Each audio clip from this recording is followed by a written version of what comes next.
Alors Jean-Pierre Daroussin, vous avez fait notre bonheur dans le bureau des légendes, mais vous-même, est-ce que vous êtes un gros consommateur de séries ?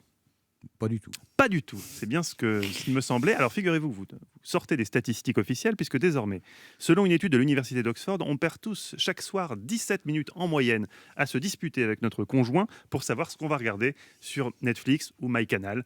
Heureusement, il y a désormais 17 minutes de gagné grâce à vous, Eva Rock. Et on va pas parler de série justement, on va parler d'un documentaire qui est à voir sur le site d'Arte, arte.tv. C'est un documentaire qui s'appelle Salman Rushdie, La mort aux trousses. C'est le journaliste William Carell qui lui consacre donc un documentaire.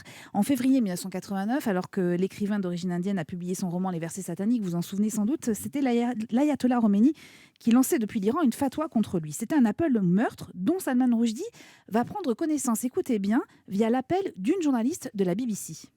Elle m'a demandé « Quel effet cela vous fait de savoir que vous êtes condamné à mort par l'ayatollah Khomeini ?» Elle me l'apprenait.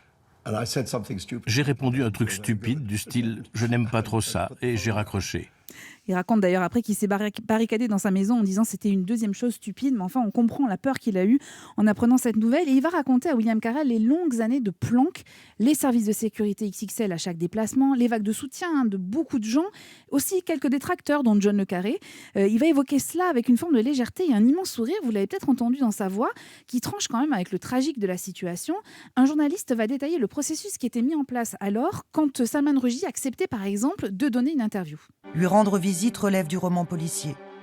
On m'installe à l'arrière d'une voiture, un bandeau sur les yeux, et on me conduit à une planque. J'y retrouve Rushdie entouré de gardes du corps.